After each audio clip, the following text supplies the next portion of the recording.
For all of that, six-time Olympic champion Sir Chris Hoy revealed just a couple of weeks ago has been diagnosed with incurable stage 4 cancer. Shortly after being told he may have between just 2 to 4 years to live, his wife Sarah was diagnosed with multiple sclerosis, and the family embarked on the toughest time of their lives. But determined to spread a message of hope and happiness, Sir Chris has written a book, All That Matters, to inspire others to stay positive during challenging and difficult times. And he joins us now alongside Sarah. Morning to both of you. Morning, morning. This book is sensational. It's heartbreaking, it's powerful, it's sad, it's happy, it's funny. It's like all the best parts of being a human being. Congratulations. Well, thank you. It's absolutely brilliant. It all started with just an achy shoulder. Yeah, you know, I had this pain in my shoulder. It wouldn't go away. I was, you know, I was 47 then, still lifting weights in the gym, still physically active. You're used to having aches and pains, but this one didn't go away. So I went to the physio. He suggested getting a scan. Went for a scan thinking it'd be routine, and there was a tumour. And what was that? How did that pain manifest itself? Was it just like, oh, I need acupuncture or a massage, or I'm sure it'll go away kind of thing? It just started out as an ache, and it got worse and worse to the point where even driving a car, lifting my arm up, doing anything, it was really painful. So I thought, there must be something wrong here, but never in a million years considered it might be cancer. So many men of a certain age feel that, you know what I mean? You get to our age and you just go, you just have aches and pains, you shrug them off, right? Yeah. And also men are terrible at getting checks as well. That's the other thing. You do just tend to shrug them off. And so then when did you hear your diagnosis? So I went to get the scan at the doctor's surgery. They brought the scan up and said, there's a tumour on your shoulder. We need to find out what the root of this is. So multiple other scans, and eventually the root of it was the prostate. So it was a stage 4 prostate cancer that spread to the bones. And no symptoms, no kind of anything to point towards this diagnosis until the shoulder pain. So it came out the blue. I've always prided myself as someone who I would go to the doctor with, you know, illness or pain, or, you know, it's part of an athlete. You're used to looking after your body and being quite aware of what's going on with yourself. But in this case, yeah, it was too late by the time we actually found the diagnosis. Chris, when you get that news, and this is just sort of, you know, my experience and my mates and my family that have had this news, they describe it as like being a caged animal. You just feel almost claustrophobic and you just want to run away, almost ignore the fact, you know, almost to blank it out. Does that resonate? Absolutely. That's exactly how I felt in the surgery. We were in the room, we got the diagnosis, and yeah, I felt sick, I felt nauseous, the room felt like it was spinning, I had to get up, I couldn't sit still. Yeah. And it's not the news that you can't ever prepare yourself for that kind of thing. You never imagine yourself in that situation. And a million thoughts are running through your head. The first one was, how on earth are we going to tell the kids? You know, all these things. Yeah. You've got 2 kids, 10 and 7, Callum and Chloe. How did you turn it around to be able to speak to them? Because you have to kind of get to a place yourself where you think, right, I can handle it, I can handle the questions, and I'm going to be truthful, but I'm not going to hide anything. I'm not going to make it more scary, because I always think that the unknown becomes even more scary. Yeah, I think that's right. I mean, it was such a huge thing that we knew we had to tell them. But again, it was just trying to stop and take stock and go, OK, where are we right now? And obviously we were in panic and realising we don't need to give that to the children just now. Wait, hold. And I think we had some time and tried to do it in a really considered manner. And by the time we took that breath and just said, stop, hold, you know, we wanted to protect them. That was our main priority, wasn't it? And I think we did managed to do that and be really honest with them, but at the same time not give them information that they needed to carry yet. Yes. Because actually we are looking, not at the time, but as time has gone, we have developed this sense of hope and looking to the future. And actually we are giving that to our children as well, that there is nothing to be feared of other than just keep going and look to the future. And it's really kind of that then in turn lifts us. So it's a cycle. Is that how you felt when you had your diagnosis? Because you kept it from Chris as well to start with, didn't you? Yeah, I did. It just it came completely out of the blue, and you know, it just wasn't. I just knew it wasn't the right time. I would always tell Chris everything, and we're you know, each other's crutch in everything in life. So it was very against the grain not to share it with him. But I just knew it wasn't the right time. We were trying to find stable ground, having just been given this diagnosis from him. I don't know, I think you get a bit of mum strength, right? Yes. And in amongst the fear, I just felt this incredible sense of courage come over me. So do you mind me asking, what were your symptoms? And what first alerted you to it? I had, in the summer, some tingling on my face, which just a changed sensation.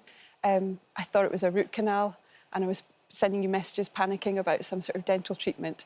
Never in a million years. I mean, I've been so healthy. We both have all of our lives. You know, it's not like it suddenly answered questions of things that have been going on for years, not at all. But the doctor said, oh, we'll just give an MRI to see what's going on. So popping along to the doctor, I thought they were going to just, you know, satisfy me and say, oh, we'll keep an eye on it.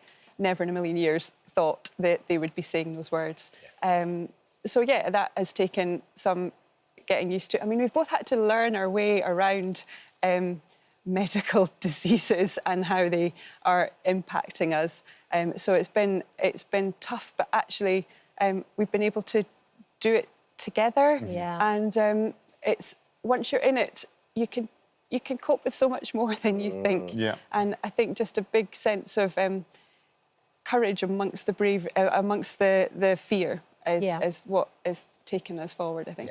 Which you make it sound quite easy, but to have that feeling, like you said, of a caged animal, or like you say in your book, that feeling of drowning, and you both had it, and you, Sarah, were keeping it a secret, and you were, you know, explaining to your sister, so using your sister as like a strength for you.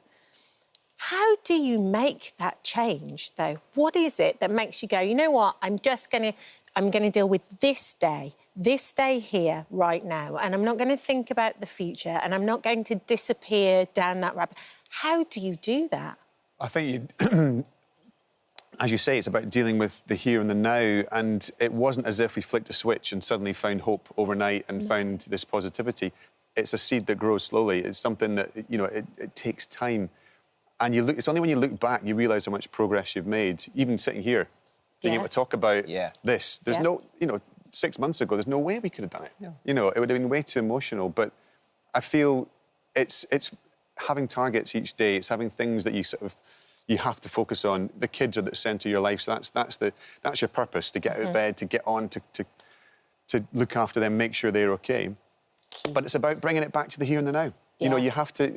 The future doesn't exist yet, and we all worry about so much stuff, small stuff, stupid stuff. That doesn't. 90% of it doesn't even happen. Yes. You know, so why worry about it? The future doesn't exist yet. All we have is right here, right now. So it's about trying to be present, trying to appreciate the now, but that's not burying your head in the sand and saying, you know, I'm not going to worry about the future. You still plan for the future. You still, you know, have goals. You still have targets. You still have things to work towards and be aware of. But really, it's bringing it back to the here and the now. What was so interesting to me in the book was when you actually described going through the chemotherapy and the ice cap and the putting on the... You would think that because of everything Chris has done and the 6 Olympics, you're used to kind of pushing through that pain. I'm a big softie. That's what it is. Well, now the cat's out of the bag, Chris. That's the thing. But and you describe it in a way where you would like, I'm just going to take each second as it comes. I'm going to think of great Uncle Andy as well, and I'm going to go, and I'm going to go, right, I'm going to do 1 minute, then I'm going to do another. So the cold cap was there to try and it basically freezes your hair follicles and stops or minimises you losing the chance of losing your hair during chemo. The ice mittens and socks are there to ideally reduce the chances of you losing the sensation, permanent sensation in your fingers and toes. So it's an important part of the treatment. It's not part of the cancer treatment, it's just part of the side effects. And it was a big thing for Callum, wasn't it? That was your it. Hair. That was it. I wasn't that fussed. You know, I've not got much hair as it is, so I wasn't that fussed. If it goes, it goes. But for Callum, it was a big deal. I was quietly thinking that. Sense of pride. Exactly. So it was like, for Callum, it was important. You know, I think he was a bit... He knew of people who'd gone through cancer treatment before, and I think the thing he picked up on was the fact they lose their hair. And he didn't, I think in his mind, that, you know, I maybe drop him off at school in the morning with a full head of hair and then arrive in the evening with nothing. So he was a And bit also freaked at out the by time, that. we hadn't shared it with people, so actually there was a privacy Yes, aspect Yes. to of it course. as well, which just gave us, again, we were just trying to find stable ground back then. So I think there's a duality to that, wasn't there? Yeah, Yeah. and also, but yeah, you're right though about sort of calling upon the sporting strength and the mental strength. It's you know, it's not looking too far ahead. Again, bringing it back to where you are right here, right now. So the cold cap was pretty painful to put on, and the pressure of it and the temperature of it. But instead of thinking I've got 4 hours of this, it was like, can you do 1 more minute? Yeah. Yes, I can. We'll do 1 more minute then, and then you get through that, and it's like, can you do 1 more minute? Yeah, I can. We'll do that, and that's it's just chipping away, not looking too far ahead. You can psych yourself out. You can you know, basically talk yourself out of anything in life, I think. But if you focus on what you can deal with right now, you can surprise yourself at what you get through. And also, you mentioned, you mentioned it in the book as well about how you don't then make the decision. Some of the days you were said, "Oh, I can't do this again," and we just said, "Well, we don't need to make that decision now. You come back in 3 weeks' time." So instead of kind of that panic of I can't do this, again, it's just the here and the now. Right now, you've done it. You don't need to consider it again for 3 weeks. Put it aside and see how you feel in 3 weeks. Don't make the decision when you're at your lowest. Make it when you're feeling stronger. And I think that sort of helped throughout. Yeah. Sorry, what you said really resonated with me in that and I think so many families go through this. When you find one of your family members or a friend has a condition, you do this deep dive rabbit hole, and before you know it, you become not an expert, but you become well versed in it. And that's where your hope comes from, right? Because then you can start to see the light through the woods, because you get this diagnosis to start with, and everything's foggy. And then, but the more information you find out, and this is from personal experience, the more you go, okay, no, there is light at the end of this tunnel, and who knows what's available in 2-4 years' time. Yeah, I think, again, sometimes it's too scary to look because you're too scared. But as time goes on, you get a little bit of courage to look. And Chris talks about it. Once you find out that somebody has done something that goes beyond, you then, that's your thread of hope. So follow it. And then there's another one, and then there's another one, and then that's how it grows. That's how you can build it. Yeah. It comes slowly. And you talk about that with Andy Taylor. Yeah, don't well, you? so Andy Taylor from Duran Duran, just round about the time of my diagnosis, he was in the news talking about his cancer treatment. He was being given palliative care. He was end-of-life care. All the chemotherapy and the various treatments had stopped working.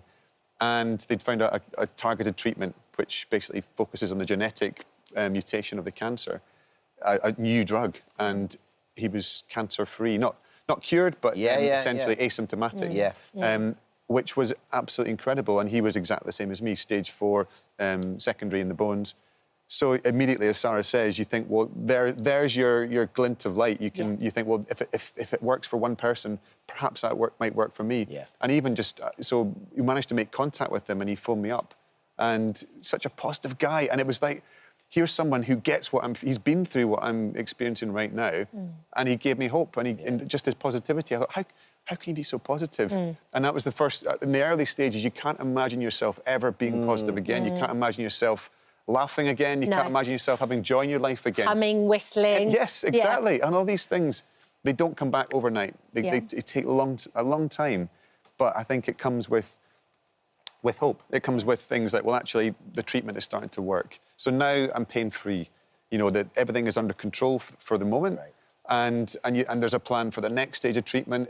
When the current stages don't work, or stop working, we go on to the next stage. So you have a plan, and you adapt to the situation, you accept it, and you appreciate the here and the now, because none of us know what's coming. I mean, you say you have a plan. There's having a plan, and then there's having a plan. Tour de Force?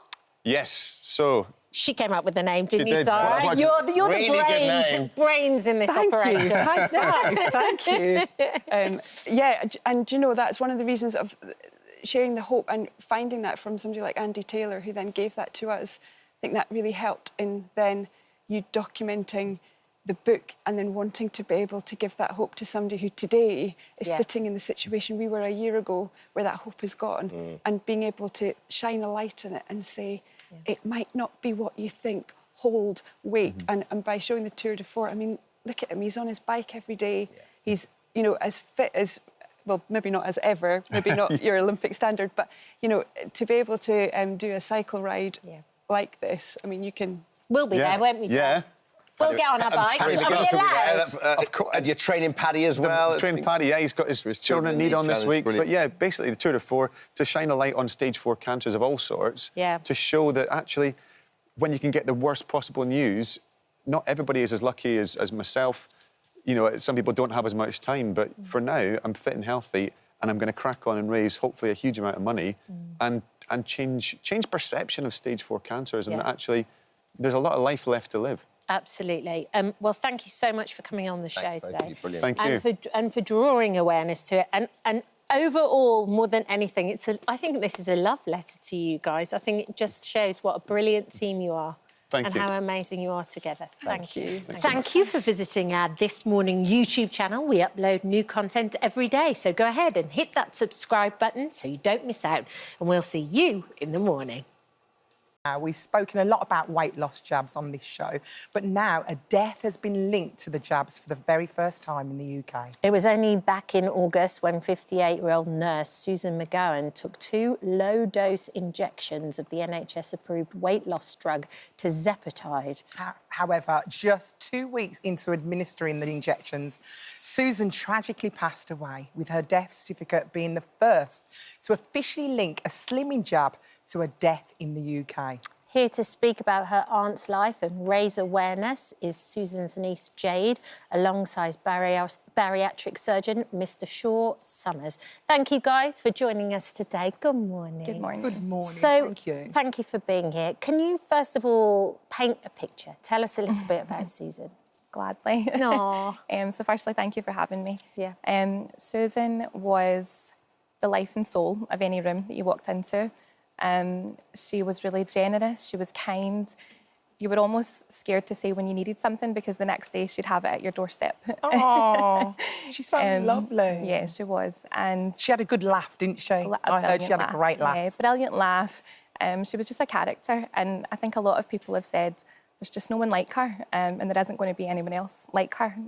Really, really bubbly, and missed by a lot of people. Yeah, she was loved on the ward, wasn't she? She was a nurse and everyone loved her. Yeah, so Susan actually, she worked in the ward for years and years, and then she became a bed manager at the hospital as well. So she was in and out of every possible ward in that hospital. So she knew a lot of people. So yeah, there's a lot of sadness around that hospital just now without her. And did she struggle with her weight for a while? What was her weight loss journey? Yeah, so I would say, like anyone, she wanted to lose weight, you know, and she tried a lot of different things. She tried Slimming World, she was at the gym for, a number of years as well. Life got really busy. She cared for her mum at home, so my gran at home for, 12 years, 13 years. So life just got really busy. And when my gran had passed away, Susan, took time, dealt with things. And then a couple of years ago, she decided, right, we're going to sell this house and she's going to get her own place. So this year was the first year that she bought her own place, and she was just ready to have a new lease of life. She had booked numerous holidays abroad, so she just wanted to look good and feel good for going on all those holidays and weddings that were coming up as well. Like we all do. Yeah, We all want exactly. to, do you know what I mean? Yeah. So did she talk to you about actually having the weight loss drug? Yeah, so she did. She contacted me. Susan and I were very close, so she told me everything. Yeah. So she told me when she was thinking about ordering it, and there was no really talking Susan out of anything. She was quite headstrong, so when she had her mind set on something, she was probably going to do it, no matter what you said against it. But I'm sure she researched it, because she's a nurse. Yeah, I think she would have probably gone into it quite deeply, would you? She did. So she spoke to colleagues, she spoke to pharmacists, and yeah, she did her own research as well. I think when I started researching it and trying to find out more about it, and I think just kind of the complications that could maybe happen afterwards, there wasn't a lot out there. Right. There wasn't a lot of studies out there, and there wasn't a lot to know. Even when you researched online, the studies are minimal right now about these injections. Well, because it Less is than 2 years. still quite new, so the studies are still kind of catching up at the same time. But after she started taking the treatment, I think she took 2 injections? She did, right. yeah, so she took 2. And then things kind of really progressed really quickly and got very dangerous very quickly. Yeah. So Susan took them on a Tuesday. So the second Tuesday, she was feeling okay the first week. She didn't really feel much except the loss of appetite. Yeah. And then into her second week, she had no appetite. and no thirst either. So she was just struggling to hydrate herself. And I think that's what came out, especially her first day in hospital. They said everything inside was bone dry. So she hadn't hydrated herself because she didn't feel that thirst that second week. Oh, my goodness. Yeah, and it was very, very quick. So when she went into hospital, she'd only had really stomach pains for 2 days before that. So the Friday night following the second injection, and then the Saturday night as well. And she had severe sickness all night on the Saturday. So everything hit her extremely quickly, very quickly, before she took herself down to A&E on the Sunday morning. So she phoned up A&E and she went down? Yeah, she took herself in a taxi, and I still get angry at that right now. Why wouldn't she phone to have someone take her? But that was just Susan. I think she just kind of tried to handle things on her own as well, and that was just her personality, to be honest. And when she got to the hospital, what was the hospital's reaction? What was the information that was available to you? So I got a phone call from her just as soon as she got into the hospital, the A&E. We went down, a couple of family members went down, and she was extremely honest about what she had taken. So I think she knew from the minute she went in hospital what had caused her to go into hospital. Yeah. There was no other changes to her kind of lifestyle other than this injection in those last couple of weeks. So she was angry at herself for taking them. She was telling me on the Sunday, I promise never to take them again. Like, I'll never touch them again. Jade, take them, get them out my fridge and put them in the bin. Yeah, she was really upset just knowing that could be what caused it. And she was really honest with her doctors when she went in as well. Yeah, she wanted to make sure they knew the whole story and they could try and do everything they could to possibly help her. And then things deteriorated really quickly. They did, yeah. So on the Sunday, Susan, yes, she was just very dehydrated. She was getting full of fluids. And I can't fault the hospital. They did everything they possibly could for her. I think just things had gone too far for her. She spent 2 days in the ward before she went into the ICU. And when she was in the ICU, it was just deteriorating very, very quickly. She did, unfortunately, sadly pass away. You were by her side.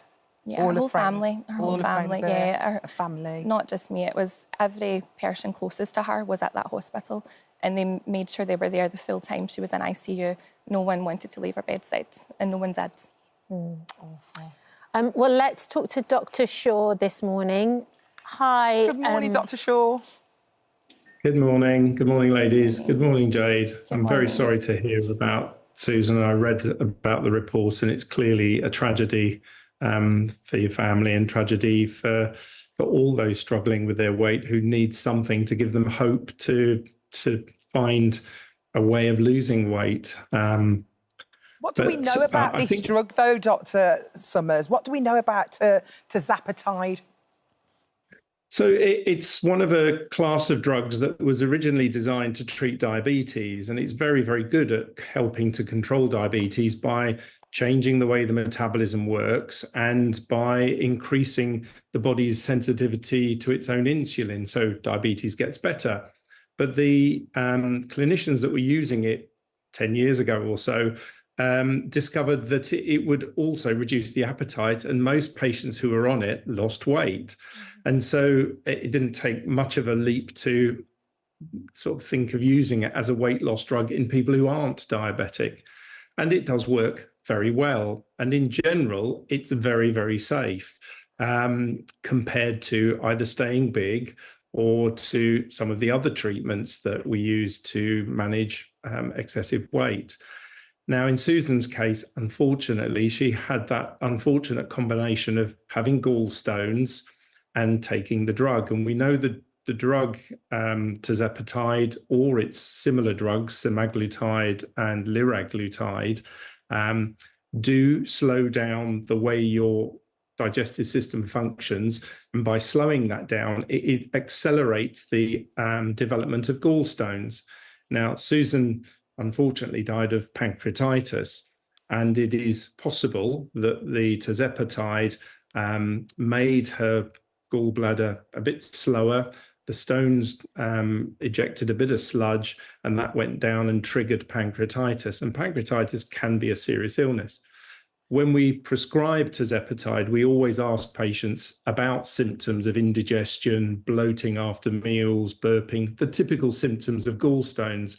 And if people have suggestions of that, they should have an ultrasound scan before they start these medications so that their gallstones can be treated. And then it's safe to take. You won't get pancreatitis.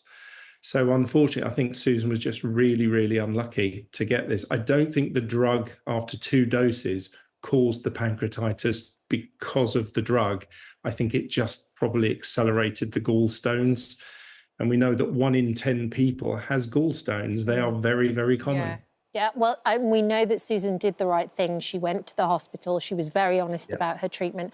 I've got a reply here from the MHRA Chief Safety Officer, Dr. Alison Cave. She said, patient safety is our top priority. No medicine would be approved unless it met our expected standards. New medicines are more intensively monitored to ensure that any new safety issues are identified promptly. We encourage patients and healthcare professionals to continue reporting suspected side effects through our yellow card system when a safety issue is confirmed. We always act promptly. Manjaro maker Lily said, patient safety is Lily's top priority. We're committed to continually monitoring, evaluating and reporting safety information for all Lily medicines. We provide information about the benefits and risks of all our medicines to regulators to ensure the latest information is available for prescribers. If anyone is experiencing any side effects, they should talk to their doctor or healthcare professional. Yes, immediately, I think, is what we've learned from Susan's experience. Thank you so much for coming today and talking about it. I'm so sorry about your loss. Thank you so much. Because the more it gets out there, the more it could help other people too. I think it's an awareness piece. People need to know that they need to speak to their GPs, they need to do their research. So you're welcome. Thank you, Jade. And thank you, Dr. Shaw, too. Thank you very much for joining us this morning. Thank you for visiting our This Morning YouTube channel. We upload new content every day, so go ahead and hit that subscribe button so you don't miss out. And we'll see you in the morning. Our next guest knows the importance of Remembrance Day. On February 28, 2008, Ben McBean was on foot patrol in Afghanistan when he stepped on a landmine just days before he was set to go home. As a result, Ben lost his left arm and his right leg was amputated above the knee. Described as a hero by Prince Harry after they shared a flight home from Afghanistan, Ben went on to run multiple London marathons, complete the 3 Peaks Challenge and reach Everest Base Camp to raise money for veteran charities. I love how he's just smiling about it as well. So it's no big deal. There's pictures down there. Hi, Ben. Thank you for joining us this morning. So nice to meet you. Thank you. So let's talk first of all about why did you want to be in the Marines? Because you always wanted to, right from being a kid. Yeah, so my uncle was in the Royal Marines and he got married and I saw these big men in suits or the uniform and I just thought, I want to be like one of them. And then when I got to about 13, I could take it a bit more seriously. So my uncle started taking me out for runs and just seeing if I've got the right type of skills and qualities. And then, yeah, left school and by then I knew that this is something that I really wanted to do. And by the age of just 20, you were deployed straight away. 20 is so young. Yeah. What was you feeling before you went out there? To be honest with you, I mean, as a Royal Marine, you're on the front line anyway, and our job's to fight. So it's not like I want to go to war, so to speak, but that's my job. So if I didn't go to war, that I wouldn't have been OK with that, if you know what I mean. I joined up to fight. So, yeah, when I was told I was going there, it was OK, right now I get to actually do my job. All that training, 32 weeks, now I actually get to do my job and fight and, you know, hope that thing back home stays safe and nothing changes. And that's why I went there, and to do my bit. And how long were you there for?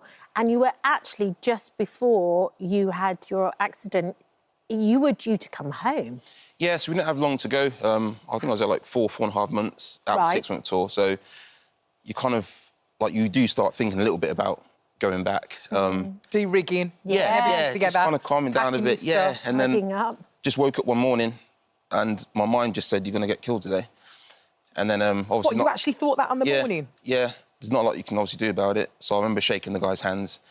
Everyone's like, oh, shut up, Ben, just get ready. And we got out on patrol. 3 hours later, I wake up on the floor and my right leg's gone. My arm was, like, in a bad way. My knee was blown out and stuff. And I just thought, I think I'm going to die in a minute. And that was it. And so was you aware the whole time, or did you black out? No, I was awake. So it just I was upside down for a few seconds and I thought I was caught in a tree, but I wasn't. And I just hit the ground and it literally felt like an elephant was on my chest. And I sat up and my leg came up and the whole shin bone was sticking out with no foot on the end. And then my arm was facing the other way. and I just saw bits of blood and meat and flesh everywhere, and I couldn't really do anything. So I crawled around a bit, and then my bones scraped across the floor, and I think the pain was quite bad, so I kind of stopped for a second, and then obviously I was dying then, so I just thought I should probably think about family, so I just did that for a bit. And just as I was thinking about mum, dad, brother, I've got 4 sisters as well, that's when I got rescued. And so you got taken to hospital. When did you next come around again and realise the severity of your situation? Yeah, so the lads on the ground rescued me, got taken in a Chinook helicopter to Camp Bastion, where they, like, chopped the rest of my leg off and my arm off. So I didn't know about the arm. I thought I might be able to save it. I then woke up in Selly in Birmingham, and I knew my leg was gone, but the bandage on my arm was so big, and I have a thing called phantom limb sensation and pain, so I can still move my feel fingers. like it's still there, don't you? So for about a week, I was like, oh, it's still there, and then the bandage kept coming up. And I think because I was on like the drugs as well, even though it was obvious it had gone, I still hadn't really worked it out. So after about a week, when I realised it was gone, that's what kind of upset me the most. I knew about the leg, but it was the arm that I lost that kind of got me the most, to be honest. Ben, what's unbelievable is your positivity has just remained. You were in hospital, you watched the London Marathon, you thought, I'm going to do that. You thought, I'm going to do the 3 peaks, you did that. You smashed Everest, base camp. Like, your mentality is on another level. Where does that come from in you? That resilience? I think everyone's got that kind of mentality. Something just brings it out of you.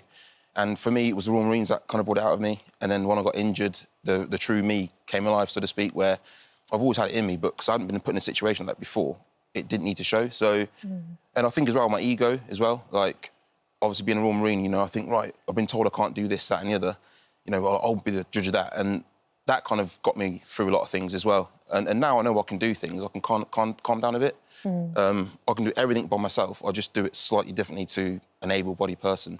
And that just means, like, here I'm on my own, I drove here on my own, and I can do all sorts of things. So, yeah, my ego kind of got me through it, but also deep down, I think everyone's probably a lot stronger than what you think. Ben, you make it sound so easy, and it isn't at all. We're going to go and celebrate now with the rest of everybody with the memorial. And veteran Ben McBean has stayed with us. Have a seat, Ben. Incredibly moving scenes. Why do you think it is so important that the nation remembers? Yeah, I think it's important because it's a bit like if you've got kids, like, you know, you have to explain to them at some point that things cost money and they can't just have everything. It's the same kind of thing where, you know, we're not here for free. Like, it costs someone something, and in their case, lives. So I think it's important to make sure that that message is passed on, the story stays alive. Obviously, the older people know and they choose to pay respects or not. But I think for young generations, it's important for me to wear my poppy, share my story and their stories, just so they're aware that, like, you're not here for free. It cost a lot of people a lot of lives. And, you know, things really wouldn't be the same if we hadn't won that war. You talk about the children. It's interesting that you now are a motivational speaker, and so many kids now are aspiring to serve their country, aren't they? Yeah, I mean, obviously, my story sounds bad because I got blown up and almost died, but, like, there are a lot of positives that have come off the back of it. And, you know, my injury lasted 1 second, but my mentality is what I really talk about, and that's why I like to talk to kids and adults as well. And just say, like, you know, things can get really tough in life, but it's how we react to those things that counts. And I think if you react well to certain things, you can't help it if you have a massive setback, but you can react to it in the right way. And that's why I've been able to move forward, and that's what I try and explain to people. Yeah, before we cut to the memorial, actually, you were saying how it was kind of your ego a little bit and how you stayed positive. And these are actually all things that we can all apply to our life at times when it gets hard. But you go above and beyond. I mean, the marathon. Yeah, that was, again, that was like, so my options were train and lose skin before I start, or don't train and lose skin at the end. So I just turned up and just ran, and I managed to do it. And then Harry was at the air there for you. Yeah, and then that was you and Harry best mates. Yeah, that was it. We did this 40-yard mile run, I think it was, for the British Legion, and he was just at the hotel, literally ran across the finish line, and then he was just there. So yeah, I've met him a few times, and he sent me, like, crates of beer down and get well cards when I've been sick and stuff like that. So. Yeah. Well, an absolute inspiration. Harry Ben. Harry thinks he's a hero. I think he's a hero. You are a hero. Thank you, Ben. Thank you. Thank you so much And for he's being here raised this so morning. much money for helping He's for amazing. heroes as well. Appreciate He's it. amazing. What can you Thank do? you. Thank you for Thank you, joining Ben. us. Thank you. Hi, everyone. Just wanted to say thank you for visiting our This Morning YouTube channel. Now, listen, we upload new content every day, so go ahead and hit that subscribe button so you don't miss out. And we'll see you in the morning.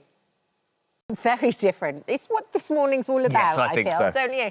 Our next guest isn't running for president, but 26-year-old Alexia Grace has built up her own base of loyal followers by selling something very personal. Yeah, she graduated from university and Alexia quickly grew tired of her minimum wage barista job, much as she loved it. So she stopped selling coffee and started selling her own sweat instead. Yes, you heard that right. After an intense workout, Alexia bottles up jars of her own sweat and sells it to her fans online, which she says makes her up to £10,000 a week. It's extraordinarily lucrative. Clearly, Alexia joins us now. Tell us all about this very unique business. Good morning, Alexia. Morning. Morning. Thank you for coming in. We've gone from the sublime to the ridiculous, essentially, talking about politics. Bit of a and what's switch up. Yeah. So you weren't always doing what you're doing online and as an influencer and selling things like that. You had 9-to-5 jobs previously. What sort of things had you been doing? So, like, my main line of work was cabin crew, and I started doing this in lockdown. So I was cabin crew, and then in lockdown I was a barista. And then I sort of, like, fell into this line of work on accident, to be honest. Furlough wasn't paying too well, so I was like, right, I need more money. And then that's how I fell into it. So hold on. So you went to university. Yes. You studied at university, then you were just doing coffees, and then what was the transition between that and doing stuff online?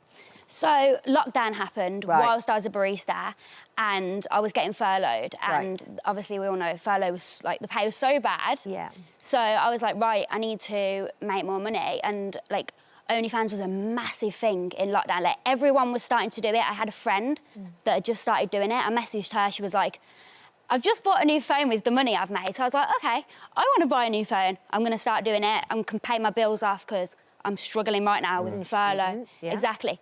So that's how I, like, fell into that side of things. So you start with a side hustle, which was built around OnlyFans initially. When did it develop into what you're doing now, which has become the most lucrative parts of your world, which is selling sweat, though, Alexia? So I started boxing on a show called Misfits, and obviously that's, like, very mainstream. Everyone knows about it. So Misfits was a lot of influencers and Exactly. people online learning to box and then having big boxing matches. KSI was involved and Logan Paul, I think, or Jake Paul. Yeah, exactly. So I fought on the KSI Tommy Fury card. So it was massive, everyone knew about it. And one person actually messaged me and asked me if they could buy, it was my head guard that I, like, spar in. So I was like, OK, then, yeah, sure.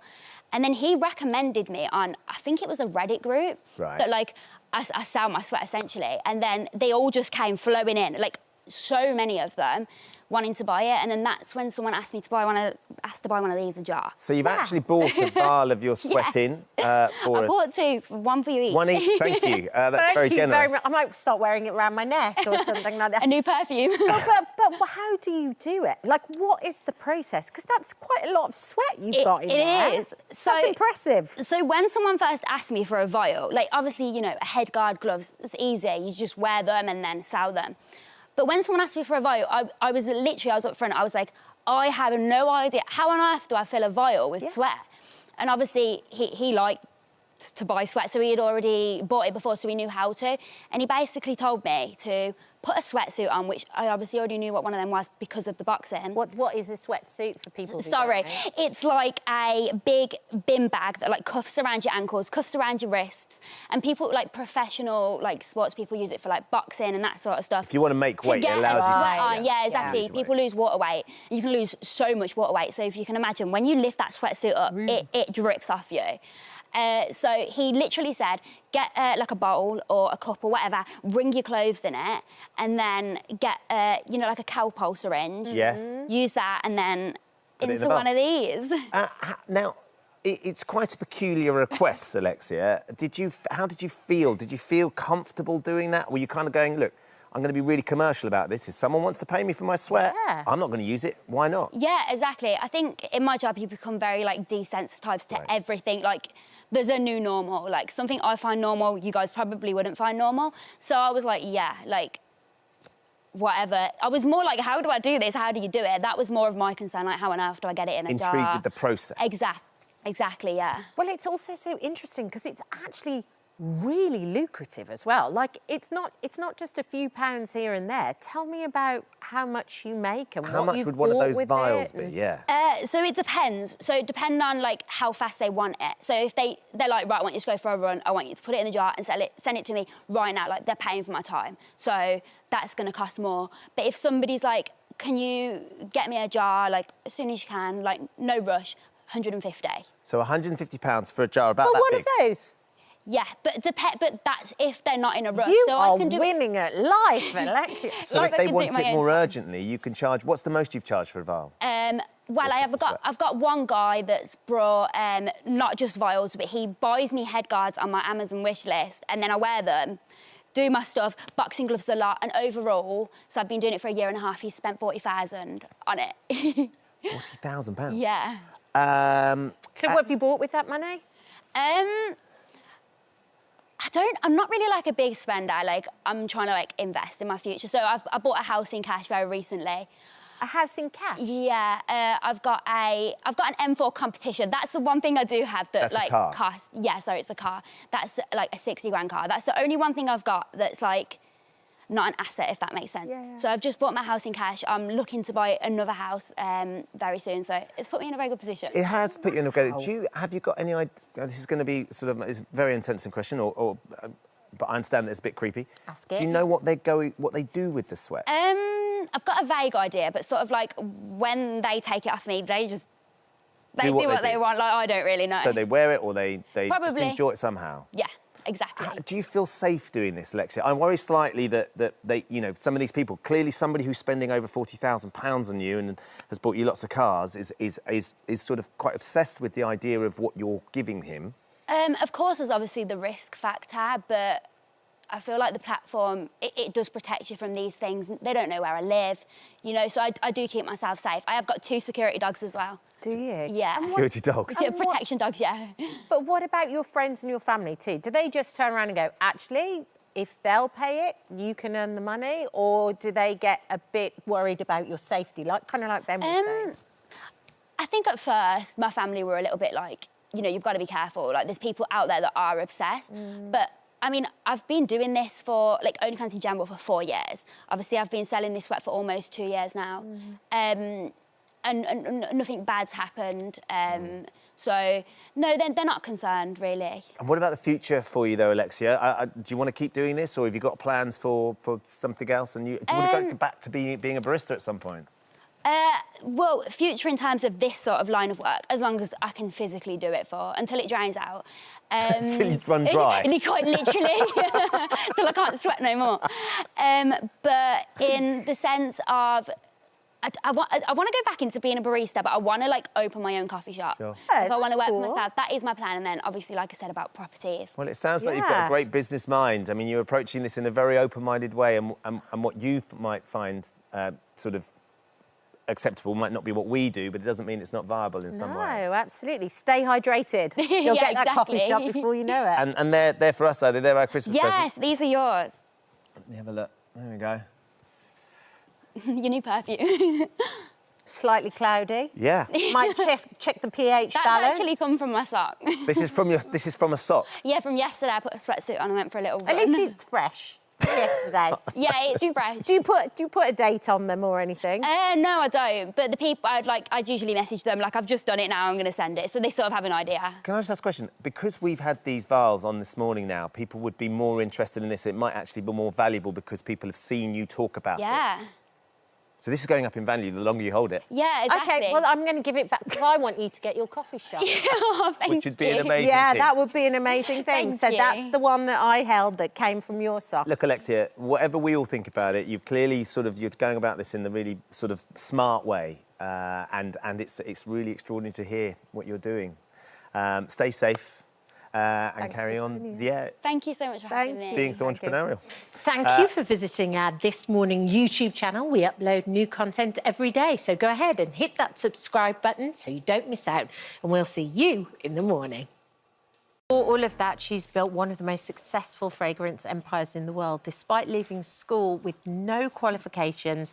And now she wants to help others by coaching budding businesswomen. Yeah, Jo Malone, CBE, is going to be sharing her wisdom in a new BBC Maestro course, as well as with our This Morning viewers today in our phone-in. Good morning, Jo. Good morning. So, I mean, we can't wait to get to this phone. We've got lots of people on the line. Can you explain a little bit about what Maestro is and the course that you've put together? So BBC Maestro is a whole plethora of people from everyone from Marco Pia White, Trini Woodall, and we're all giving our experience and our wisdom and the adventures and the little hacks that we've helped build us kind of global businesses. And for me, mine is, when they first asked me, which was a couple of years ago, it was like, I never went to university. I never finished school. I've got no qualifications.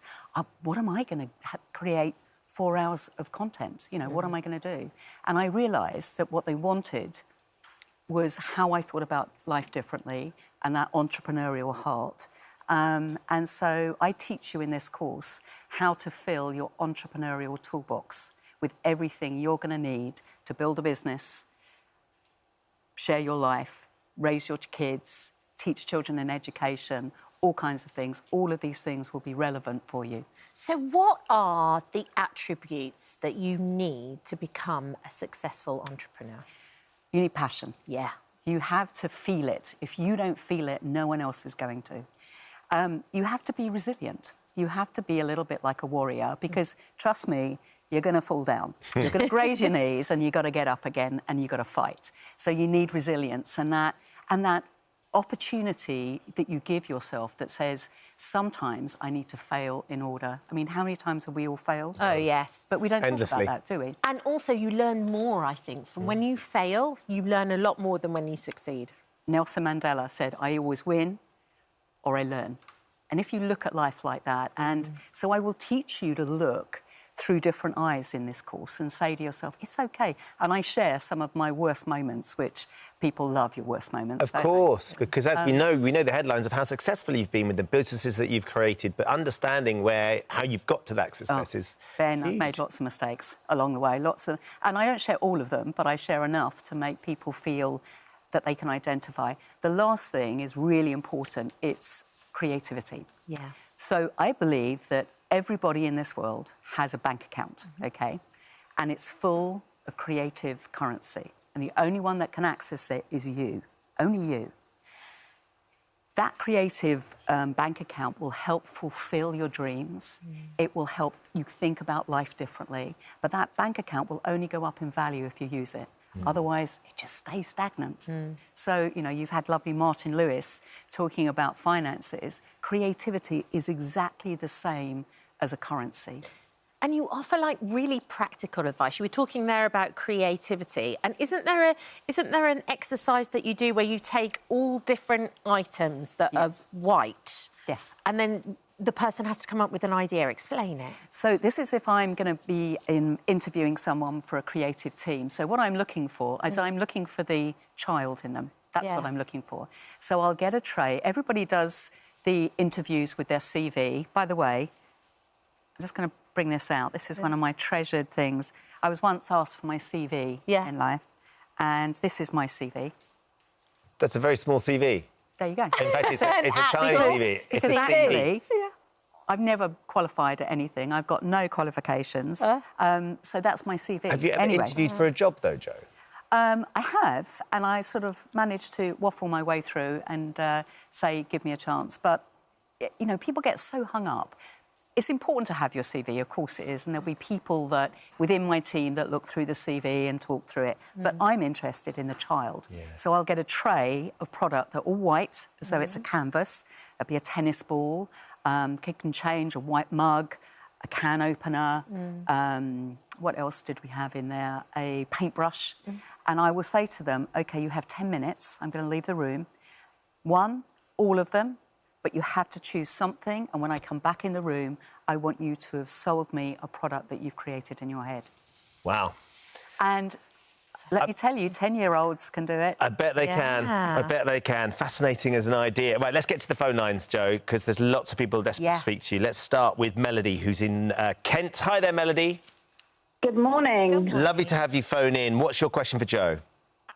So I'm at the very, very beginning stages of planning on opening my own doggy cake and cupcake business for doggies. And I don't even know where to start apart from trading standards, because obviously I need to get some, I don't know what you call it, regulatory things. I don't even know how to pronounce it. So if you can help me on that, I would really be appreciative. Oh, hello, Melody. I'm so happy to hear that you want to create your own business. And two things I love in life, which is being an entrepreneur, and I love dogs. So this is perfect for me. So you're creating your own cupcake. Have you got the name of the brand? Don't say it if you haven't registered it, by the way, but do you have the name of your brand and your story? I have got one in my head, but I need to run it past my family to make sure that they're happy with it. I have mentioned it to my dog and she looked at me with two heads, but that's well, first of all, what I would love to kind of just give you a couple of ideas of, my head is always in marketing. So one great idea would be to make a whole lot of cupcakes in, running up to your launch, and go and stand near parks where everyone is walking their dogs. And as the dogs come out, they're often sort of hungry, aren't they? Because they've been running around the park and they're dirty. Do tiny little cupcakes. And maybe if people love them and you come back, you could do tiny little cupcake collars that everybody puts onto their dogs who's tried a cupcake. And then you can get testimonials. So that would be one of the kind of creative ideas I would think about. When you're starting a business, you need to think about the name, the product, the name, the strategy, all of those things. So I'm going to give you a little compass now, Melody. All eyes. Inspiration, innovation. So you need to be inspired and you need to innovate and create. Integrity. Now, that's what you're talking about, all the things that you need to do, the legal things, make sure that the cupcakes are safe for the dogs, go through all of their testing and trading. I don't know the governing body that you do that, but there will be people that do. Ignition. So that's when I gave you that idea about standing outside the park and giving them that ignition, that moment. And instinct. What does your gut say? So the world at the minute is going, don't trust your gut. I'm telling you, trust your gut. It is your greatest attribute in business, what feels right. And then package your product, create this amazing story around it, and go and ignite the world. Love it. Passion. Melody, go ignite the world. Good luck, Melody. Good luck. Thank you so much. Really excited for you. Hope that goes really, really well. Yeah, enjoy it. Next up, we've got Hannah. Good morning, Hannah. What's your question? Good morning. I wanted to ask Jo, what would be her advice to reach more customers and how to set up an online shop? And then how could that into a physical shop? Because I currently have a small business startup, which is with canvases and greeting cards, and they have all handmade custom designs, but I'd like to expand that and then expand it into real life to reach more people. Oh, hello, Hannah. Well, that sounds... How long has your business been trading for? I'd say over a year. Over a year. Did it start out as a hobby? It did, because I always loved to draw and I love to paint, especially in watercolours, which is what most of the cards are made out of. Amazing, amazing. Yeah. So, first of all, one of the things I would say is people are always looking for artists. They're always looking for, like, packaging to be recreated. So I would set up something on Instagram and I would take all of your art and all of your beautiful cards and I would take your images and put them onto all different things. So all different images. At the moment, Instagram needs to be very, very emotional and we need to connect in it. So maybe it will be a beautiful greeting card, but maybe, Kat, it was your birthday and you'd had the beautiful label on a water bottle and a wine bottle. Right. So you could take your images and put them on different things and create kind of different packaging. Taking your business from online to bricks and mortar to a physical store is a big step, Hannah. It really is. And it means a lot of expense. So if you have that money in the bank, good luck, and there'll be lots of steps along the way. But what I would say to you is, have you looked into all the things that you could do online first? So if you have that pool of money, say you have £1,000, £2,000, whatever it is, could you take that money and put it in to your website and create something more of an experience. Because when you have something online, it's a global store. Look at it like that. Yes. You have your first global store you're able to show.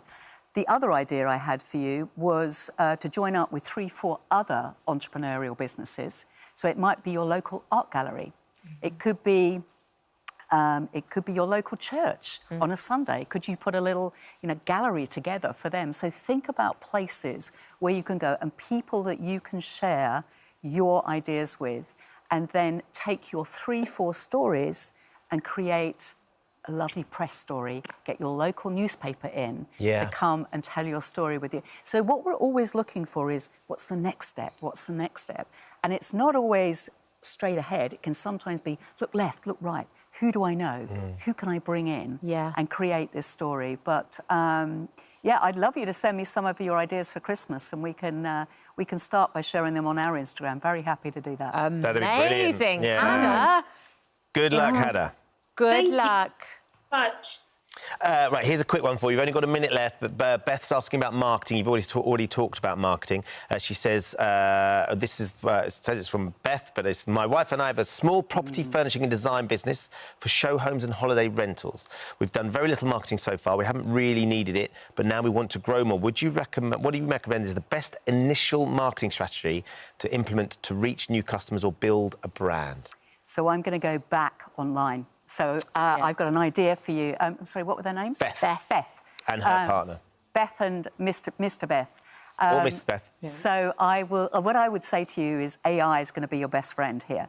So Chatbox, ChatGPT, looking at that. But what I would do is I would set up something visual, again, either an Instagram, TikTok, and I would take one room, and every week you and your husband decorate that same room in a different form. You can do it all on AI. DALL-E will be able to help you with all these amazing images, and it's free of charge right at this moment. We can use these are at fingertips. Change that room every single week and get a wonderful narrative, people sharing their stories. Then what will happen is someone will go, that's such a clever idea. How about we sponsor you, and the cushions that you put on the sofa, you get a cut from. And so you become your own creator and influencer, and you're able then to create revenue, and then you allow your followers to grow, and that's when your business starts to really take off. Really lovely idea. Really, really lovely, idea. especially if it starts generating revenue as well, because that allows you to sort of invest elsewhere as well, doesn't it, Jo? Exactly. Yeah. Oh, Jo, we've got loads more. We can't get through them all, but thank you for coming in and sharing some of those thoughts. And if you want more of Jo's invaluable advice, her BBC Maestro course will be available from the 15th of November. Lovely to see you, Jo. Thank you. Have a lovely birthday as well. Thank you so much, hello. everyone. Thank you for visiting our This Morning YouTube channel. We upload tons of new content every single day. So hit the subscribe button, like all the videos, and don't miss out. We'll see you in the morning. 19 NHS worker Charlotte was at her lowest, believing there was no way forward. She made the devastating decision to step onto live train tracks, but fate, or rather a train driver called David, intervened. He managed to stop just in time and help her to safety. Yeah, what they thought was a one-off encounter turned out to be the start of their love story. And they join us today as husband and wife and parents as well to 3 gorgeous children. Good morning to both of you. Lovely to see you both. Thank you for joining us. Charlotte, it's an extraordinary story. When you see it written down, it's like a movie script. Absolutely. But of course, this is the life that the two of you have experienced and lived. Take us back to that day. Yeah. And what was going through your mind when you decided that was it. Absolutely. 5 years ago, 2019. And it was a pretty normal day, really. But I'd got on the train, ready to go to work, and I remember sitting on the train and just getting that overwhelming feeling off, crying. Got off the train to go to work. I was in my uniform, and instead of leaving the station, I just sat on the platform, and the conductor asked if I was OK, and I said, yeah, I'm fine. And he said, are you sure? I said, yeah. And then when the train moved out of the station, I just made an impulsive decision to jump off onto the track. Had you had thoughts like that previously, or was it the first time that you were overwhelmed by how you were feeling and just decided that you needed to end your life? I've been in the mental health system about 20 years now, so it's not new, but I've never sort of done anything quite so impulsive before. And what do you think it was that made you get onto the tracks? I'm not really sure what it was that triggered it. It was a snap moment, and I just thought, do you know, I really feel like I've had enough. And I just jumped. You were incredibly lucky because essentially, was it a camera saw you walking onto the tracks? I'm not sure who raised the alarm, but when I was sat there, a train started coming towards me and then stopped. Right. I went into panic thinking, OK, this isn't what's supposed to happen now. What do I do? Yeah. And I sat there and then I saw a man getting off. I went into even more panic and I thought, he's going to tell me off, he's going to shout at me, I'm going to be in loads of trouble. But no, he came and introduced himself and said, you know, we'll sit and talk until it feels better. And that's what we did. And that lovely man is that lovely man sitting there right now. David, what went through your mind? And did you receive a call to say, we have somebody on the track, slow the train down? Yeah, I'd received a call from the signaller and he advised me that there was somebody on the tracks, and I drove at caution to that location, obviously where I found Charlotte. And I mean, tragically, in the past, you've had a couple of people do drastic things in front of your train, and you've never had the chance to sort of stop or talk to them, or... No. And so when you suddenly thought, Charlotte, you didn't know it was Charlotte at the time, but there's somebody very vulnerable. Yeah. What were you thinking? What was your approach in terms of trying to... Because you had no formal training with regards to helping someone. No, there's no training. I don't think you really need... I don't know, you just need to be yourself, really. It's... It was a matter of just getting Charlotte to safety, really, and making sure she was fine. Obviously, you don't know what sort of situation you're going to go into yourself. No, you don't know who that person is. No. That's a complete stranger, but you know they're in trouble in some way, shape or form. Yes. And you still went over there, got out your train, and what did you say to each other, first of all, and what did you talk about? Can you remember? I basically just asked if she was having a bad day, just to try and break the ice, really. Yeah. And then introduce myself. We just talked about life, really. It wasn't anything sort of groundbreaking, or you know, we just talked about life experiences and things that we've both been through. And and about half an hour later, he managed to convince me to go on the train. So to get back on the train, get off at the next stop. That's it. Yeah. And then, of course, you know, you go off where you go off. David, you've got to carry on with the rest of your day. You've got a train full of commuters that are trying to get delivered to work, who are, you know, obviously been waiting for this to happen. Yeah. How did you process what you'd been through with this woman on the tracks, who you then knew was Charlotte? Yeah, it was difficult rest of the shift, to be fair. I just kept thinking I need to know more about this person, make sure she's fine, really. Obviously, I've had the experiences before and had that chance to find out anything about the person or help that person, and to be able to help somebody, it's just a nice thing to do. And then, Charlotte, you kind of felt the same. Like, later on, you were like, I actually need to speak to this chap again and say thank you for helping me and thank you for understanding. Yeah, he was so kind with me, and he really treated me just like I was a human. And I wanted to, I suppose, I didn't know that David had the fatalities before, and I wanted to, like, apologise for putting him in that position, but also thank him for being so good with me. So, yeah, I went on a mission to find him. So you found each other via a Facebook page, by a colleague. Yep. They tracked you down. What's that moment like when you suddenly make contact with Dave? Terrifying. I typed out a message and it took me about 45 minutes to keep, like, deleting and rewriting. And then, I just thanked him for being so incredible with me, and got a message back saying, you know, I know we've only, like, met yesterday, but if you ever need anybody to talk to, like, I'll always be there. And what was that moment for you, like, Dave, when that text message came through? It was a relief to find out that she was fine, Yeah, it was just, And so then what happened next? So it was a gradual thing, and then you started texting each other day after day. The texts got more frequent. And then who made the first proposal of meeting up? Probably me. I can't remember, but probably me. Think it was, And what happened? Tell me. I'd wanted to meet him for ages, and I just hadn't had, like, the nerve.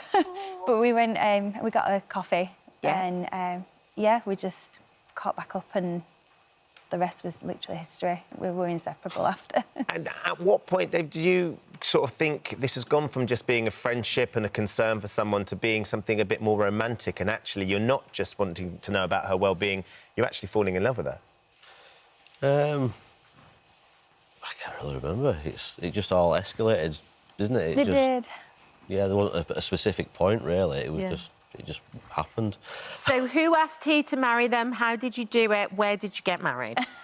Come on, I want to know all the details. Dave asked me. Do you know, we decided to go for a late night coffee in Leeds. Yeah. And went ring shopping, found the one and had it in my size. So we took it away with us. We said, let's go get a coffee. And he proposed under the huge Christmas tree in Leeds. Oh.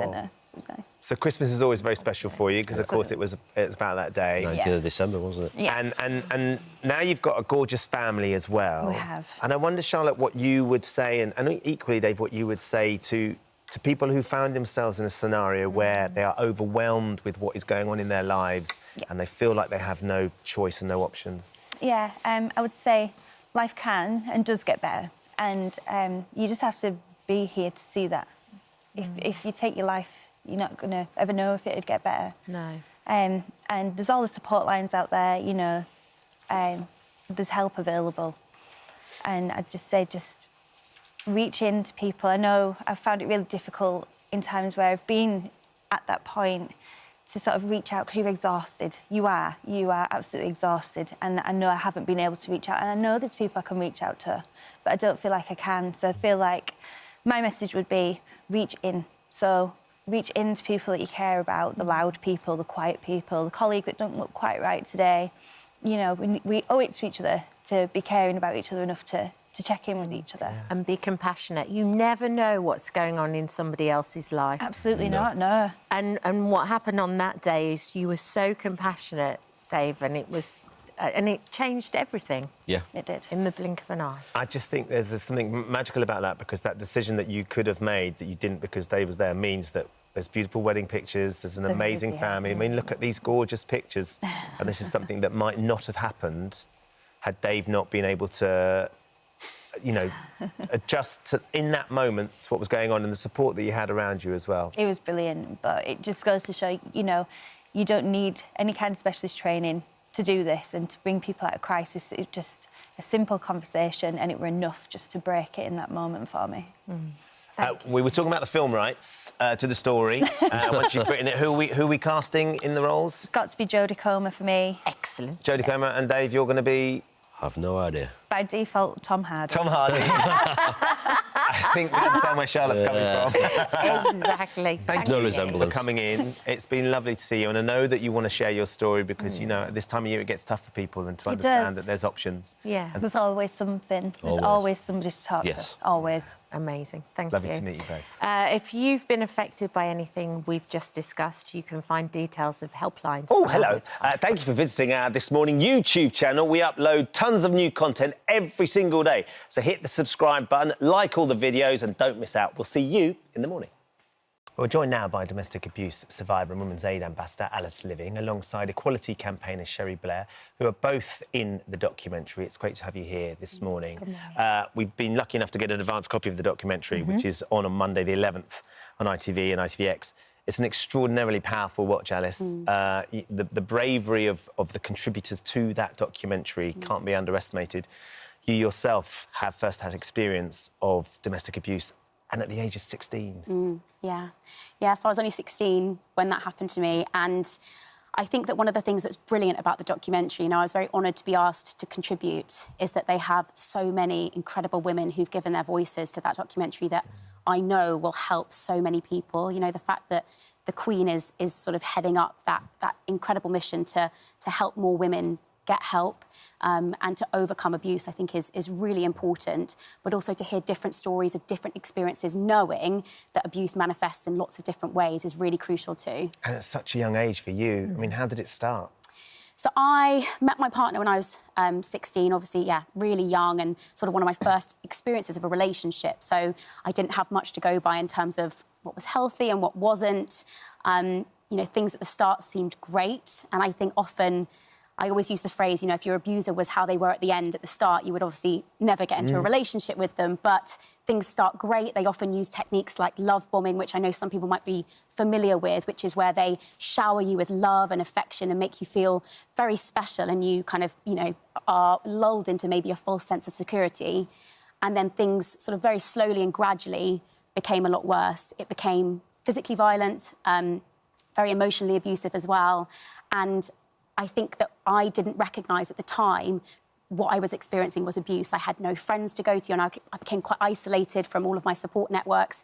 Even though I was living at home, there was a deep amount of sort of fear and shame that I experienced, so I didn't feel that I could go to my parents or my friends and say, you know, I don't think what I'm experiencing is right. So for a long time, you know, it went on for just over a year, and I kind of suffered in silence until things started to happen, which became a lot worse and a lot, you know, kind of beyond my capabilities of coping with. And what was the catalyst for you changing your situation? What was that moment where you were like, I have to get out of here? Because I think that's one thing when you were talking about just then about the shame. That's what every single woman in this documentary feels. And it doesn't matter whether you're Sharon, the police officer, or it doesn't matter who you are. Rosie, or what, the MP. Yeah, what walk of life you come from. It's this deep feeling of shame, and you don't want to talk to anybody. I think you're right. And, you know, we know the stats speak for themselves. A woman will leave 7 times before she properly leaves an abusive relationship. So we know that it's a really difficult time. I think, in my experience, I just felt that this was something that I couldn't cope with anymore. I wanted my life back. I'd become so isolated. I lived in a state of fear as well. I was permanently fearful. And what we do know is that when women try to leave, that can often be a trigger for an escalation of violence or of their situation. And that was definitely the case with my situation. He turned up at my school and assaulted me in the middle of the day at school. And thankfully, and I know it's an awful thing to say, but thankfully that did happen in a public place. I was able to get a conviction. I was able to get a restraining order. But that doesn't happen for so many women. So much abuse happens, you know, to use the title of the documentary, behind closed doors. Yeah. And so it becomes really difficult to spot and to prosecute and to identify. Sherry, that statistic that we read in the introduction to the two of you last year, 2.4 million adults were victims of domestic abuse across the UK. It's estimated less than a quarter of domestic abuse crimes are being reported to the police. It's just as Alice was saying, that the shame connected to it, but also it's fascinating, Alice didn't register that it was domestic abuse for quite a long time. A lot of these people aren't really aware that actually what they're being put through is abuse. That's absolutely true. And I think when I first started as a lawyer back in the 70s, it's quite a long time ago, there was a new change of legislation. The Labour government introduced the Domestic Violence and Matrimonial Proceedings Act. And at that time, it was about domestic violence. And it was thought of as, you know, actual physical violence. And I think a lot of people have only over the years started to realise that it's actually about control. It's about the idea, the shame, the idea of controlling a woman's behaviour, making her do things she doesn't want to do, making her feel worthless, isn't only done by actual physical violence. It can be done by economic control. It can be done by emotional control. Of course, mental, it can physical. Be exactly all those things. And what has been interesting as a matter of the development of the law is we started with domestic violence, physical violence, and we have moved on so that today we have something called coercive control, which is essentially what you started to experience, which then escalated into violence. We saw it just last week with the sentencing in the Holly Newton case. That's basically was about coercive control. And I think one of the worrying things about this is that the figures haven't really moved. Yeah. We're still, you know, when I started, we were talking about 1 in 4 people experiencing domestic abuse. But at that time, we were probably talking about physical abuse. I think today, because we've expanded the definition of what that means, that the 1 in 4 is obviously talking about a whole much bigger number of people. I also think from watching the documentary, it seems as though our perception has changed, I think, a little bit, moving on from Punch and Judy and cartoons and the 50s and 60s. But maybe we haven't caught up enough yet in terms of technology and also how we actually deal with it. I think one of the worrying things for me, looking at the documentary, is that statistic that about 23%, I think it was, of domestic abuse is suffered by girls and women between 13 and 18. Your situation. Yeah. And this idea that young people are experiencing this, most of that, of course, are not experiencing it from partners they're living with, but they're experiencing it with people, with young boys or men that they're having a relationship with when they're actually still living at home. Yeah. It's very worrying, and I think we have to ask ourselves, what are we saying to our young people, to the young boys as well as the young girls, about what healthy relationships look like? And we need to do so much more to raise awareness, but also to educate young people about what is and what is not acceptable behaviour towards each other. I mean, it is a worry, Alice, that you've lived through this, but as Sherry was saying, the statistics haven't changed dramatically from when she first started trying to protect people in the 70s. What do you think needs to be happening? Having been at the coalface and you're now an ambassador for survivors and victims, what do you think needs to be happening? I think education is definitely a huge part of that. You know, if we can get young girls and young boys to be taught in schools, you know, what constitutes a healthy relationship. It's not going to fix everything. I don't think that either of us believe that there is, you know, an easy fix.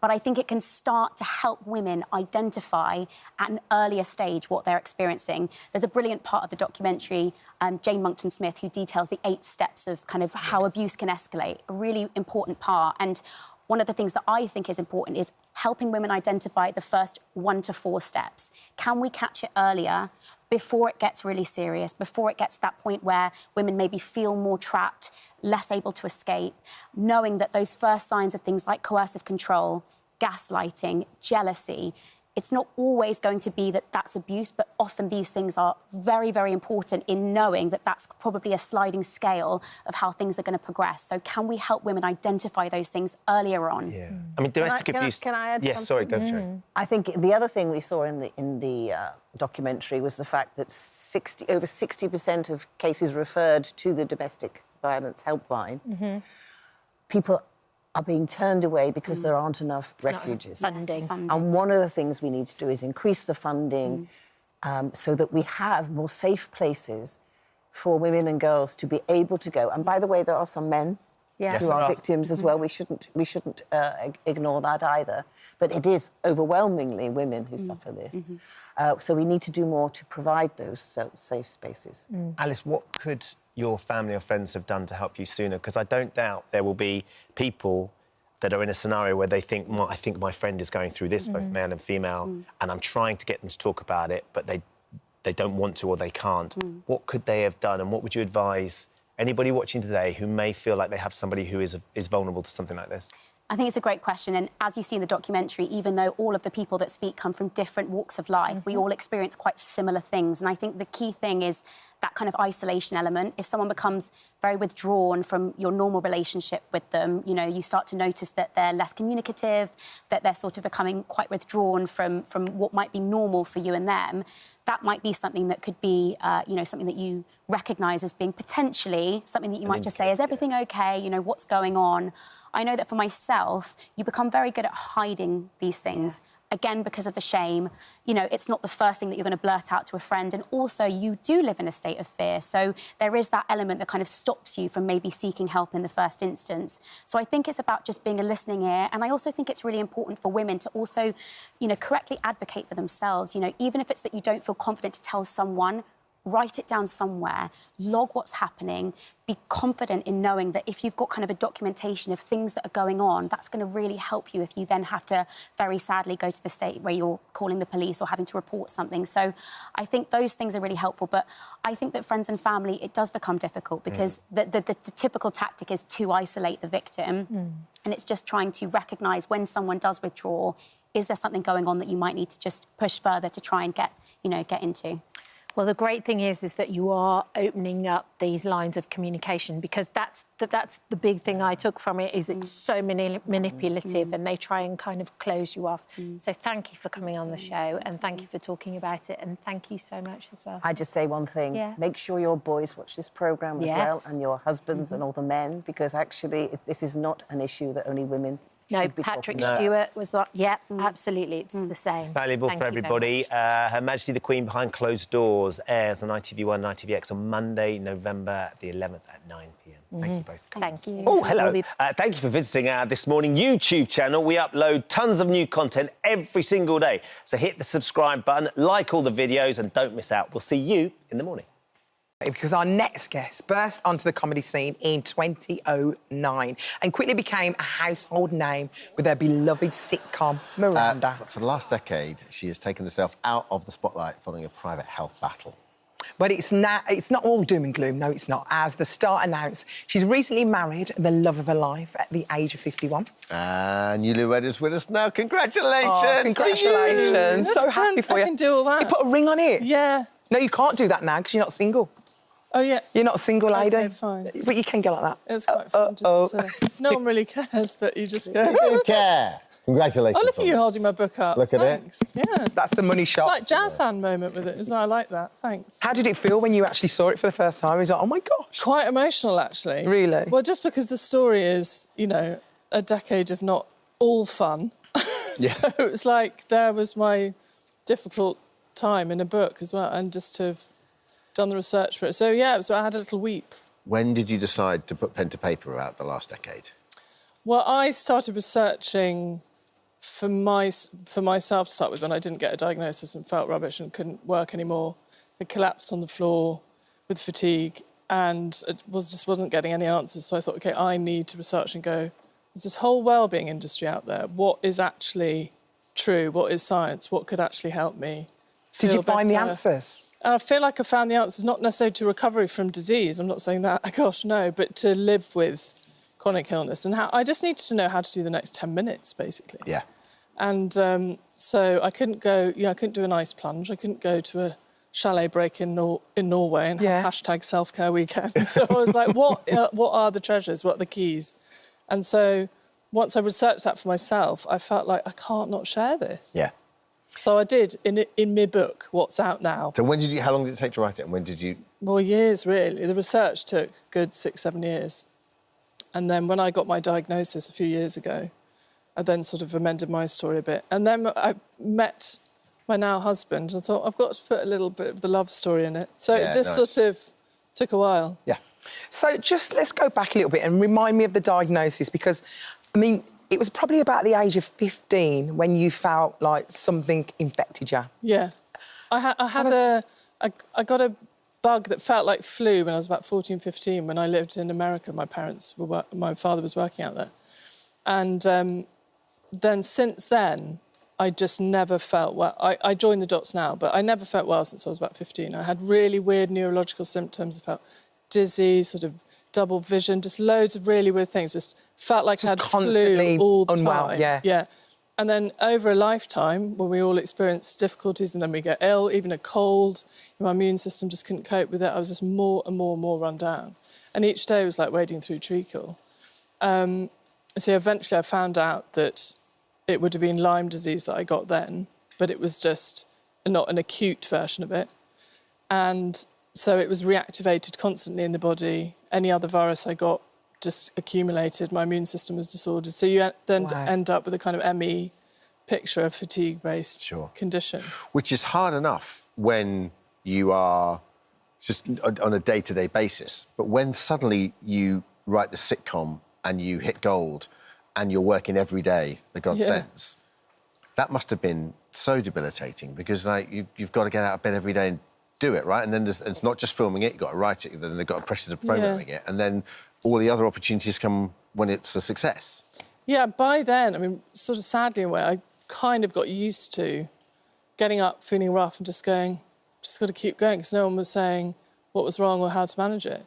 So I was used to being really strong and brave and just keeping it to myself and keeping going.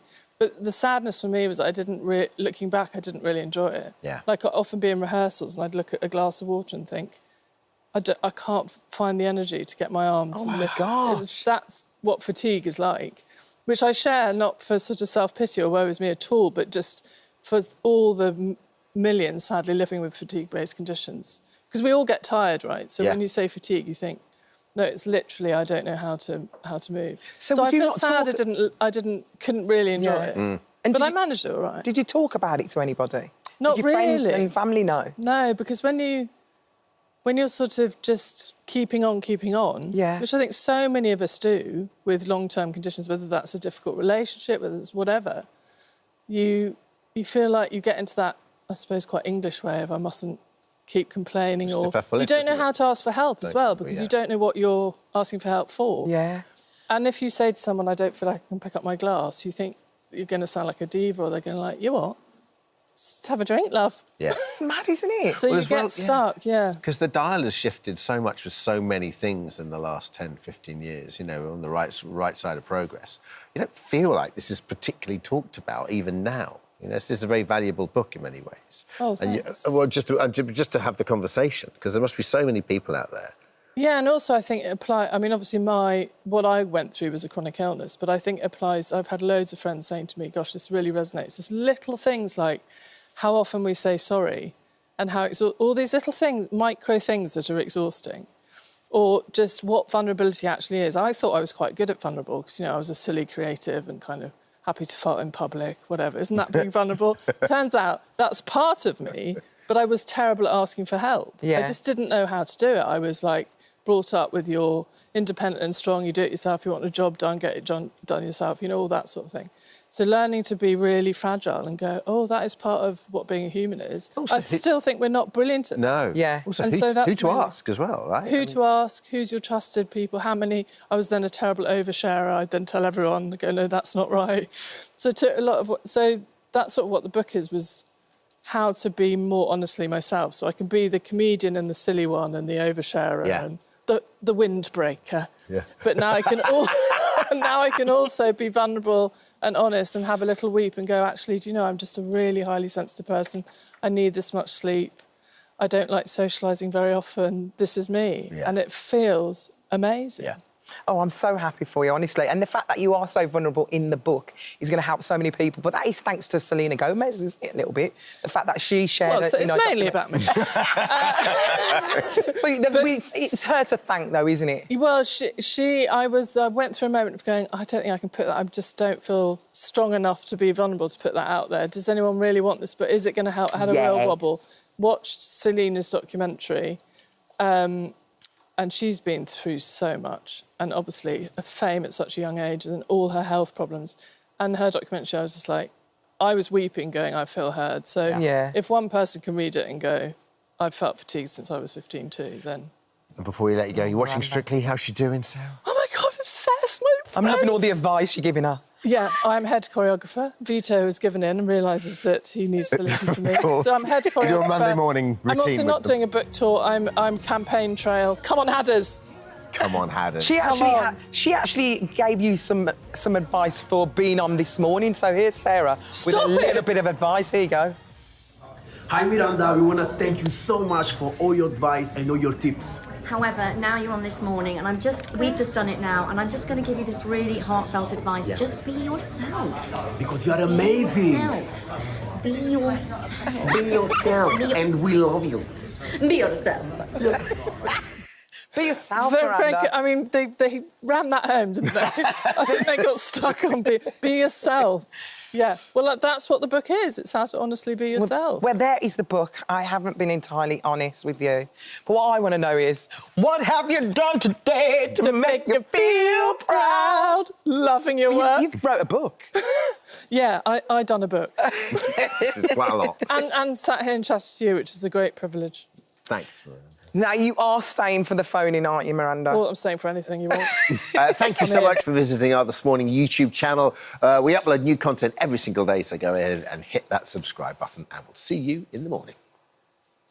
That is time now to meet some social media superheroes. Yeah, so our next guests have gone viral. They gained millions of views for using their unique powers and their pure-of-heart generosity to bring an extra sparkle to their communities.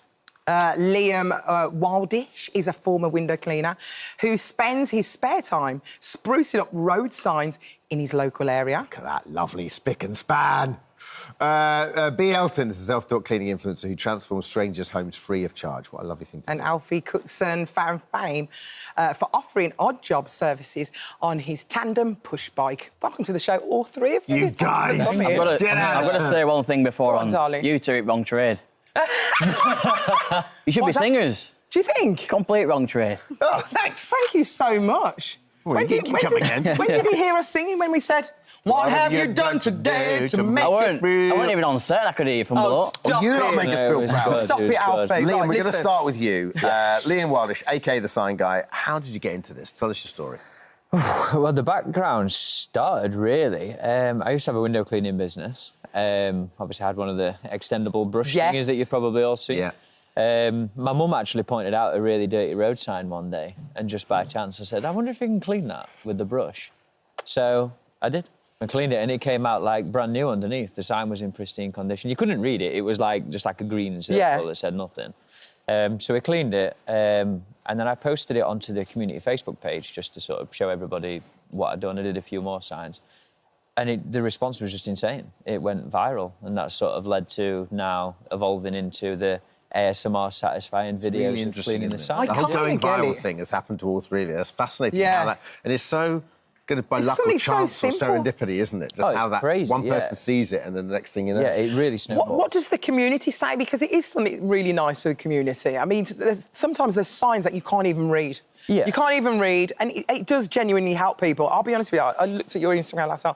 You have to watch the video to the very end. You can't help but watch it all. It does catch you, doesn't it's it? It's a hook, it works. What's the community saying? Because you're doing this for free. You're not doing it for anything other than to help, aren't you? That's probably one of my favourite things about it, is it's the positive sort of community that it's built around my channel. So, and obviously social media is a very controversial place. There's all sorts going on. With mine, because of the sort of the deed that it is, the community when they comment and things like that, it's just always positivity, yeah.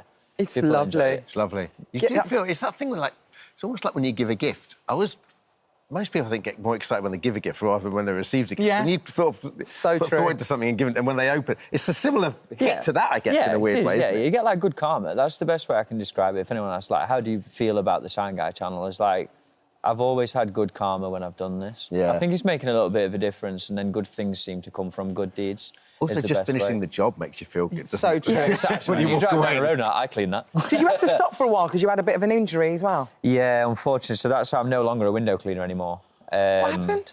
I had a shoulder reconstruction, which I wouldn't wish that on anybody. That's not fun. So that saw me out of sort of window cleaning and sign cleaning for quite a while. Oh. And then I was just talking to a friend of mine who does social media about a year ago, and we just spoke about it, and he says, you should do the sign cleaning thing. People probably enjoy watching it. And they love it. So I did, and yeah, it hit 250,000 followers pretty fast, yeah. Do the council or the highways agency, any people, have they been in touch with you? Are they all right about it, or are they kind of, it's kind of grateful, or...? I think grateful, yeah. It's kind of an unspoken thing, really.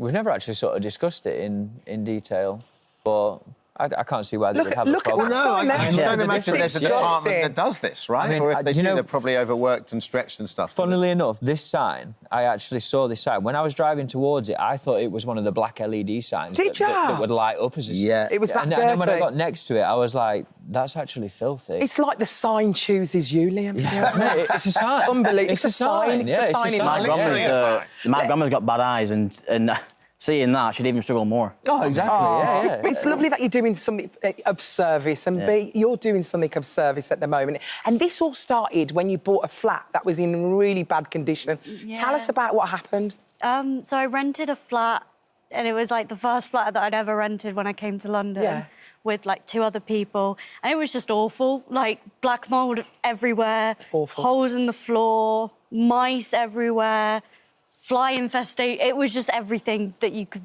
it was bad. And we kind of told the landlord time and time again. They weren't doing it. It just didn't care.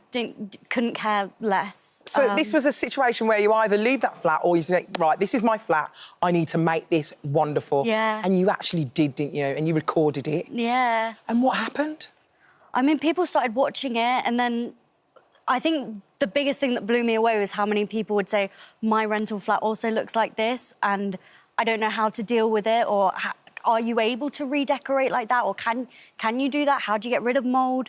And it kind of grew from there to be like, oh, actually, I can start also doing it for other people too. So it's been kind of like a roll-on effect that was never planned, but I'm very happy with how it's going and how it's turned out. It kind of highlights two things as well. First, like, your generosity, but also how bad some of these landlords are, and hopefully you can highlight that. I mean, that's disgusting. Yeah, I a think landlord would let that happen. It's definitely, like, helped to spread awareness, but I also think for a lot of renters and people in social housing, people that are just not happy with the conditions that they're living in, sometimes it is really comforting to know that there's other people out there, because it's not like you There's really... a way out as well. Yeah, especially with social media, I don't think people really show the ugly sides of their homes or the not pretty sides. So, and for someone in that position where they're looking around seeing black mould, they're thinking, oh, it's just me, or, you know, so I think that's nice as well. And you are offering this service out to other people. Yeah. How many people applied for you to come out? Oh, we've got, like, well over 2,000, and we get more and more every day. So what's your criteria onto deciding, right, you're going to get something for free here? So, because there's so many people, and it's just me, basically, and my partner, Harry, who also helps on the cleans, we've had to prioritise it for people in the most needy situations. I also will always have a soft spot for anyone with mental health issues, disabilities, the elderly, people with young children, especially if it's young children and there's black mould or something like that. And then we kind of categorise it, but everyone's story is different and everyone's home is different, so... You need a team, B. You need a team of people who are going to come and help you, because it's a lot, isn't it? It's a lot for you to even decide who gets it and who doesn't. The admin takes a long time, but also, like, on the clean and the editing. Yeah, I've had a lot of people, like, probably a few hundred people saying, like, I'll happily volunteer and help, which is, again, like, well, hopefully you can mobilise that in the community. future, and this can help. Yeah. Unbelievable. Alfie, let's move on to you. It's all about odd jobs for you. How'd you get into the odd job trade? Oh, it's a long story, honestly. I didn't mean to even fall into it. So I bought my tandem bike quite a while ago. Yeah. Just because it looked appropriate, well, in my mind. Yeah. But I went in for a dirt bike. Yeah. All my mates bought these dirt bikes. Right, I'm going to get a nice dirt bike, come out with a tandem. Bought it for 2 pigs in a billy go up. Yeah. And it's never let me down. It's never let me down. And it keeps you fit as well. Look at Saz, these cars here. Lovely cars. I'll get this on your TV screen. You look at them badges. Look at them badges. Hope you stretch them out. But yeah, no, it's kind of just like with the community and stuff. I never really started for that. I just fell in with it. You know, it's part of it. But no, it's great. I love it. It's great. And you're good at any odd job you can do. I can even sing. You can even sing. The statue is beautiful. And that was your first job, wasn't it? That's what set it off, that, because he's lone soldier. And I thought, coming up with, like, this was like 5 years ago, on Remembrance Day, and I thought, I can't have him stood there with bird, you know, on the back of his neck. So I got my 3-piece ladders, went up and cleaned it. That was your very first job that you did? That's what set it off. And then community kind of thing, and I started, like, doing, like, the signs. Yeah. Like, yourself and phone boxes and all that. But the thing is about, if you get a minute, please come and in my room. It's right, mate. Honestly. You can do it. I know, you're joking. I just can't get, you know, I clean everything else, but not my room. What's so lovely about you, though, is that anybody who's over 18, they get it for free. They get any odd jobs or anything. If they're 79... and they're just a day soon, I won't give it them. I'm that type, you know. They have to be 80. That's principle. You've got to be 80, you know what I mean? And they've got to show us your birth certificate. And you need a Zimmer frame and sing George Formby. That's how old you've got to be. Absolutely brilliant. The three of you are such a tonic. Why do you think everyone enjoys all your videos so much? What would you put it down to? I feel like people need to... I feel like we've got the platform to influence people, you know what I mean? And we've got... I'd agree with that. Yeah, you know what I mean? I feel like if I just do a bit, I'll get messages all the time from young people saying, oh, I've got a tandem now, doing odd jobs. And also with, like, I've got ADHD and having to be able to, like, speak about that awareness, like, I get a lot of mums saying, "Oh, you've given me like great joy because my son's got ADHD, and you've made me feel like, oh, he's actually got a bit of lease of life," you know. 'Cause people see it as a bad thing, but for me, it's my superpower. It's what makes who I am. Oh, it's lovely. I feel like you're an older man in a young body. Well, I dress like my granddad. So, yeah, I won't say where for him. You own it. And for some reason, it's not a fetish, but I knock around in old people's homes a lot. So, and sing George Formby to him. I'm cleaning windows to earn an honest job. For an Aussie Parker, it's an interesting job. So, yeah, love it. Alfie, you're an absolute star. Oh, B thank and you, Liam, thank you so much for joining us. Thank No you. worries. Spreading a bit of love and providing a service to others. It's Thank you so lovely. much for visiting our This Morning YouTube channel. We upload new content every single day, so go ahead and hit that subscribe button, and we'll see you in the morning.